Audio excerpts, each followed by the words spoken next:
Throughout history, man has developed ingenious devices and gadgets that have removed all barriers, making us more connected than any other time in the world as we know it. Within seconds, we're connected to friends, family, and colleagues, no matter how far away they may be. Sadly, though, many of us have lost a connection to a very important source. We have been disconnected from the vine. Join us at the Old Stone Church in the heart of downtown Cleveland, Sundays at 10 a.m. because there's no time like the present to get reconnected.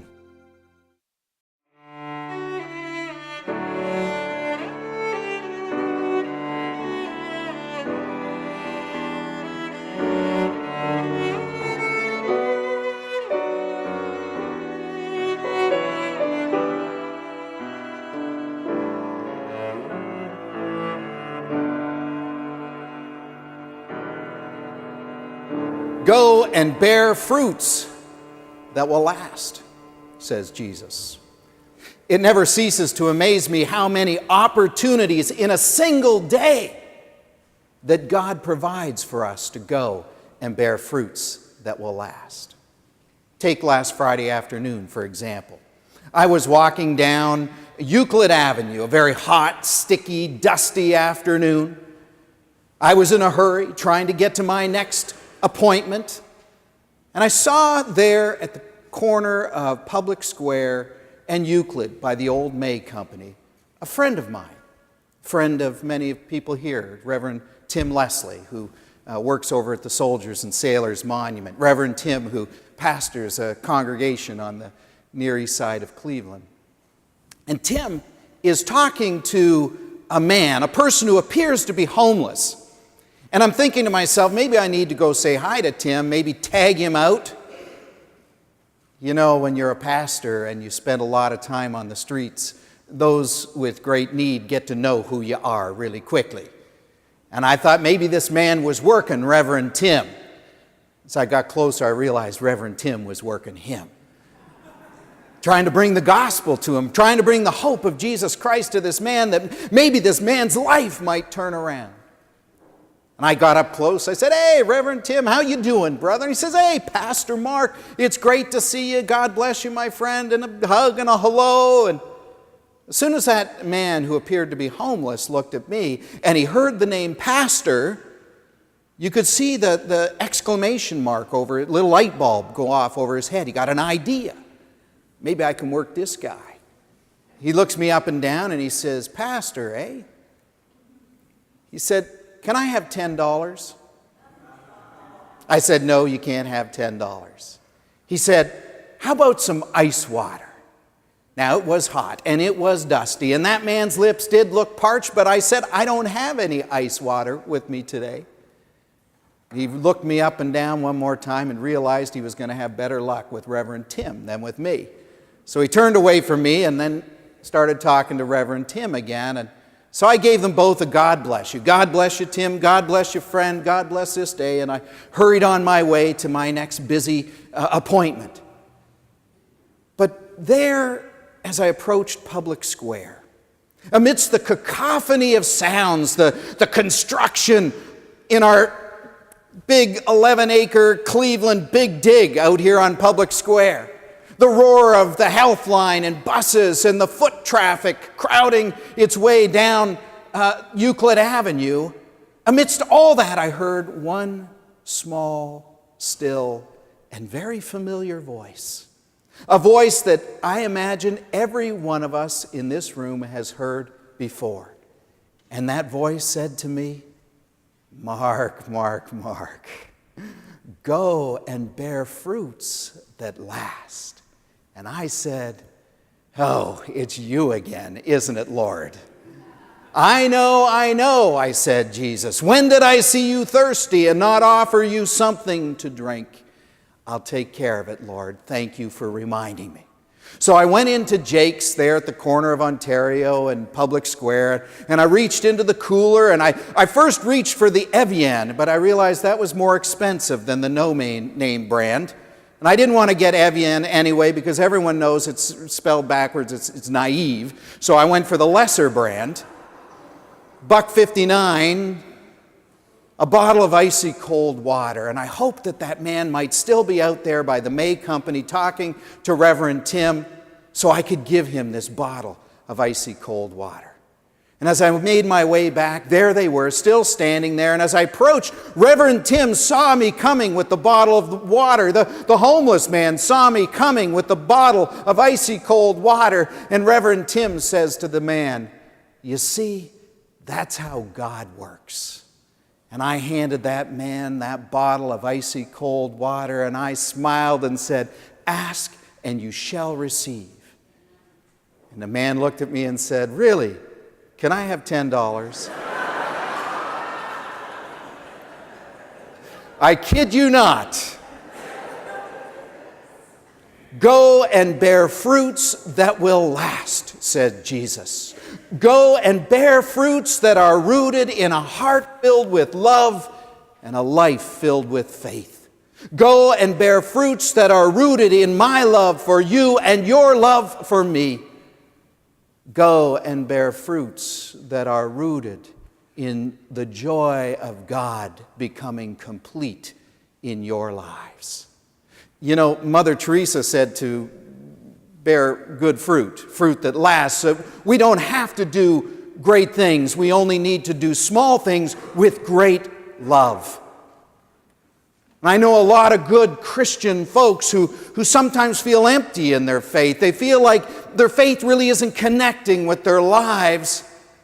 And I wonder if in those times our Christian behavior is rooted in our church or rooted in our religion, but not in the love of Jesus Christ, rooted in His love for us and our love for Him, rooted in this love that does not come to us with strings attached, not as a condition of receiving God's mercy and grace, but a love that produces good fruits as a response to God's love for us. A great thank you to the great I Am. A great thank you to the one who blessed us with grace unconditional.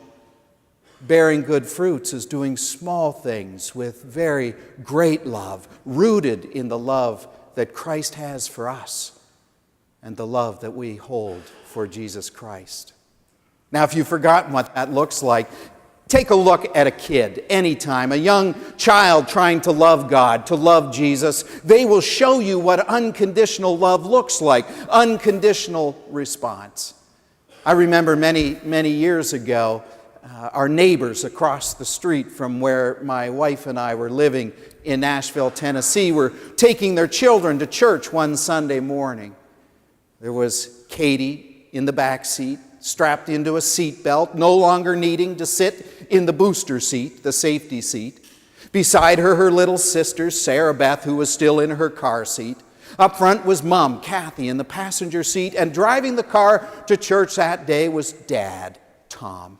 Tom was feeling good within himself, feeling like, you know what, in this day and age where there are so many challenges to our human relationships, so many challenges to our families, where relationships are broken and fragmented, we are a family. And we're going to church today to instill in our kids these values that we hold dearly. We're going to church as a family. And he thought to himself, wouldn't it be nice if after worship he could take his family to brunch? And he realized he only had about $20 in his pocket. And he thought to himself, I seem to recall Katie got $10 for her birthday. Maybe she has that, and together we could pool our money and have enough to go to Sunday brunch. So he looked in the rearview mirror and he said, Katie, and she said, uh-huh. He said, do you still have your birthday money that Papa gave you last week? And she said, uh-huh. Kids are smart, you know. And he said, Katie, could you lend me that $10 today so we could all go out to brunch after church? And Katie said, but Daddy, that's my birthday money from Papa. I don't want to give you that money.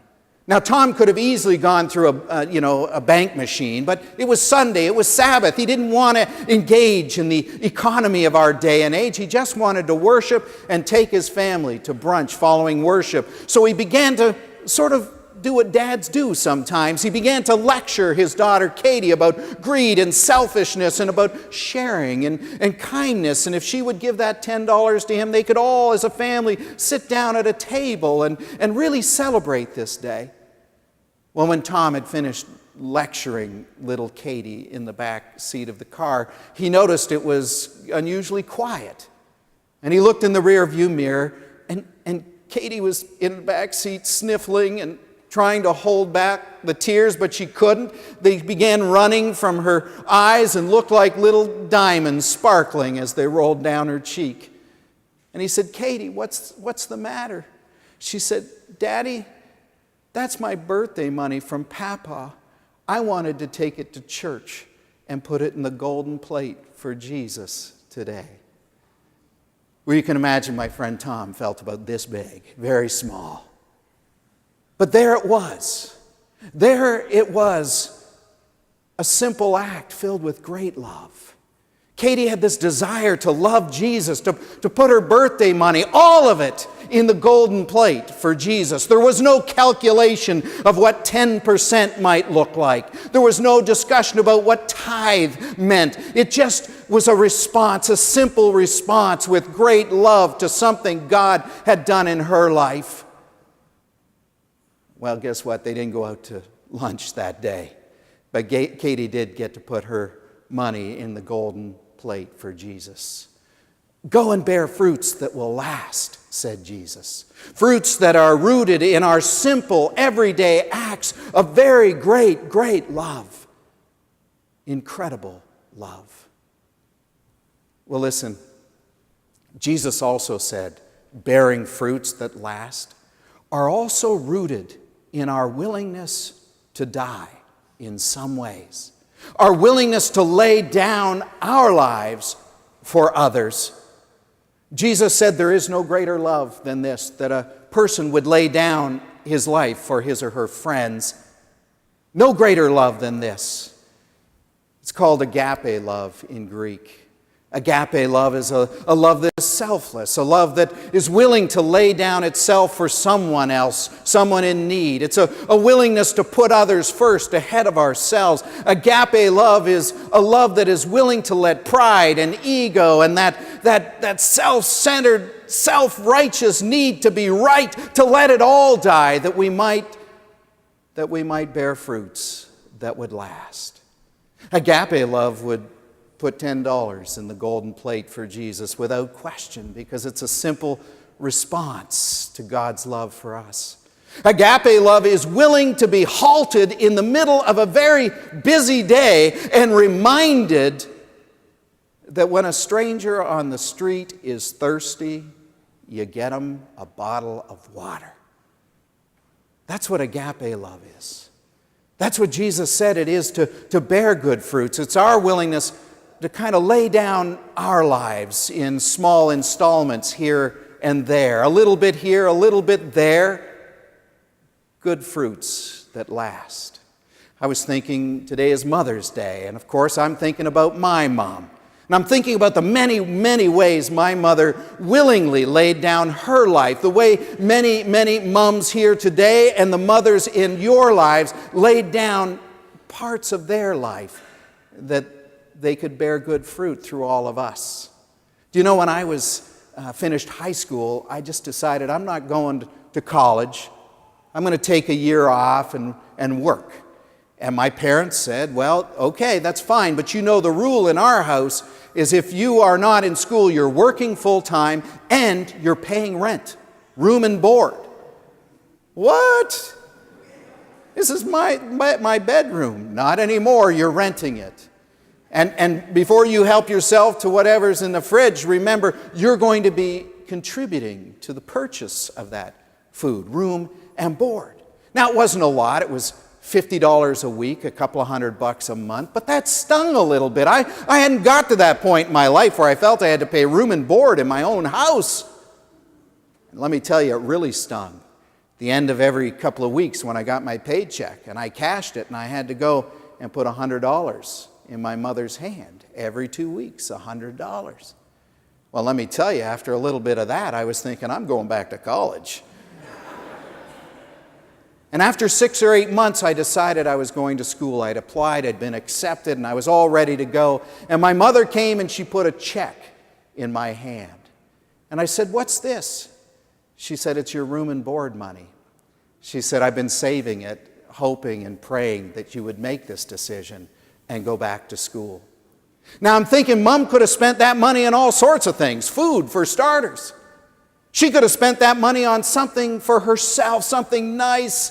Man, after raising 3 boys, the sacrifices she would have made to share that agape love, to produce fruits that would last in our lives. I don't know if you've ever seen, there's a television commercial that aired a number of years ago. I believe it was Lowe's or Home Depot, but the scene is a father and a son standing on the driveway. The son's got his car all packed up to the roof with luggage and his guitar and all his toys, and he's heading off to university. And his dad gives him a hug and says, "Well, son, we'll be praying for you. Hope all goes well." And the son says, "Dad, isn't Mom going to come down to say goodbye?" He said, "No, she's up in your room, and I don't think she can come down to say goodbye." And the son gets in his car and he's like, "I can't believe it. Mom's too upset. She can't even come down to say goodbye to her own son." And he drives off down the street, and then the scene cuts away to his mom in his bedroom, and she's got a tape measure and she's going, "Yeehaw!"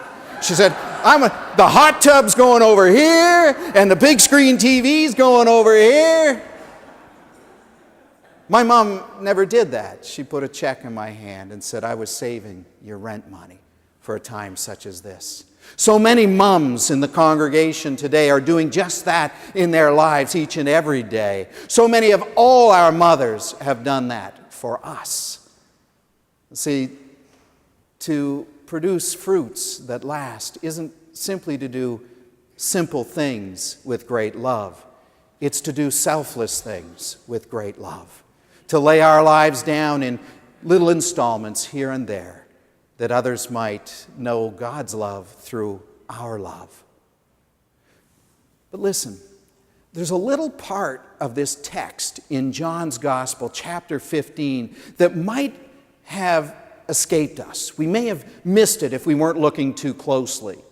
See, Jesus is speaking in imperatives here. An imperative, it's a command, if you remember your 7th grade grammar classes. An imperative is a command, but there's always an implied you. You abide in my love. You go and bear fruits that will last. But the you in this case, in John's Gospel, it's not in the singular. The you is in the plural. You, O people of God, abide in my love. You, O people of God, go and bear fruits that will last. It's not just about me bringing water to a homeless man on the street. It's not just about Katie putting her birthday money in the golden plate for Jesus. It's about us, the people of God, bearing fruits that will last. It's about us coming together as the body of Jesus Christ to be the bright light in a very dark world, to be the word of peace in a world in conflict, to be a word of hope in a world that is often ensnared in despair. You, O people of God, bear fruit that will last. Now, I don't know how many of you got to go into the gallery this morning. If you haven't yet, go take a look. Our director of operation, amidst her very busy and task-choked schedule, took some time this week to hang an unplanned show for all of us here at the Old Stone Church. It's called The Mothers of Old Stone. She went up into archives and she pulled down these paintings and photos and images of some of the great women, the mothers of Old Stone, who helped us become who we are today. Some of the great women of the Old Stone Church throughout our history who have helped shape this city, to lift it up in hope, to bring justice where there was injustice, to bring peace in times of conflict. As I walked through the gallery the other day, looking at these photos, looking into the faces of these very hardy, sober, stern Presbyterian women, I couldn't help but think about how much they sacrificed, how much agape love in the name of the body of Jesus Christ they were willing to lay down in order to be God's voice, God's hands in this world. Now, if you're a longtime Old Stone member, you know we had a group at Old Stone through the 1800s and the early 1900s called the Sisters in Charge. I love the fact that they knew they were in charge. In fact, I really think we ought to resurrect the Sisters in Charge, if for no other reason than to create a Christian hip-hop band, because it sounds like a perfect name to me, the Sisters in Charge. You know it. They were in charge, in spite of the fact that they did not have the right to become an ordained pastor in the Presbyterian Church, in spite of the fact that they did not have the right to become an ordained elder in the Presbyterian Church, in spite of the fact that for the majority of the years that the Sisters in Charge existed, they did not even have the right to vote in America. And yet they were the Sisters in Charge. And when the Chinese community came here in the late 1800s and very early 1900s and tried to establish itself amidst the confrontation of racism and hatred and fear, the Sisters in Charge took that community under their motherly wing. You know, the Cleveland community refused to lease property to the Chinese community.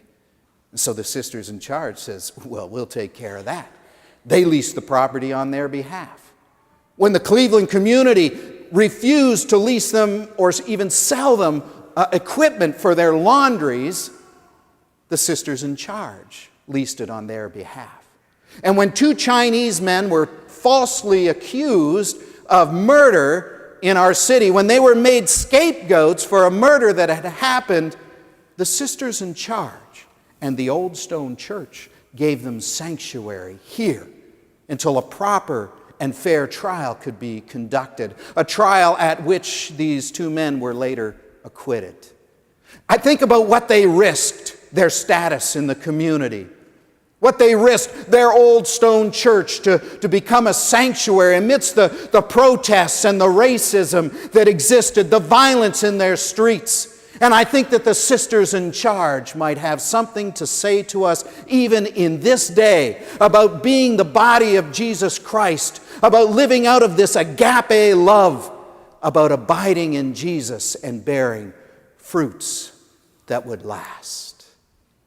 I was thinking as I walked through that show in the gallery about how the spirit of the Sisters in Charge, the mothers of the Old Stone Church, continues still to this day. That spirit is still with us. In fact, just a couple of weeks ago, our urban wellness team made a very bold decision, a very loving decision to provide a scholarship at the Cleveland State University for students who are at most at risk of not finishing their degree.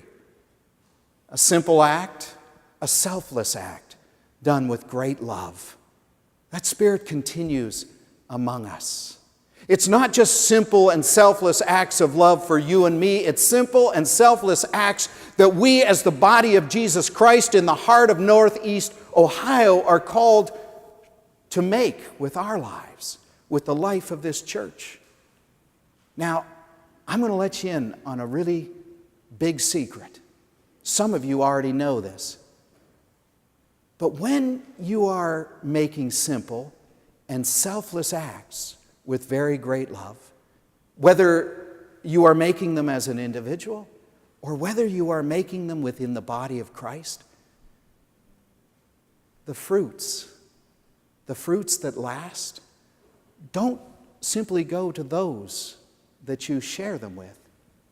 They go to you. You see, when we offer thirst-quenching water to someone on the street, really we're quenching our own spiritual thirst, aren't we? When we're putting our $10 in the golden plate for Jesus, we're reminding ourselves of Christ's love for each and every one of us. And a church that sometimes can struggle to find itself, to find its way, when we do these simple and selfless acts filled with great love, we are never as human and as humane as we are in those times. You know, I was thinking that guy on Euclid Ave talking to Reverend Tim, that guy I brought that bottle of icy cold water to, he's probably not ever going to remember that some guy gave him a bottle of water on Euclid. He could probably care less. I'm not sure I actually created a fruit that would last by giving him some water. Not in him, anyway. You see, when it came down to it, I believe the real blessing was mine. I remembered who I was. I was a child of God, a brother of Jesus Christ. I was never as humane and as human on Friday as the day I shared a bottle of icy cold water with a homeless man standing by the Old May Company. Friends, that's the call, the imperative. Go and bear fruits that will last. The miracle we discover is that when we do, when we bear these fruits through simple and selfless acts of very great love and mercy, we discover it's us. It's us that gets the blessing in the end. Praise be to God. Amen.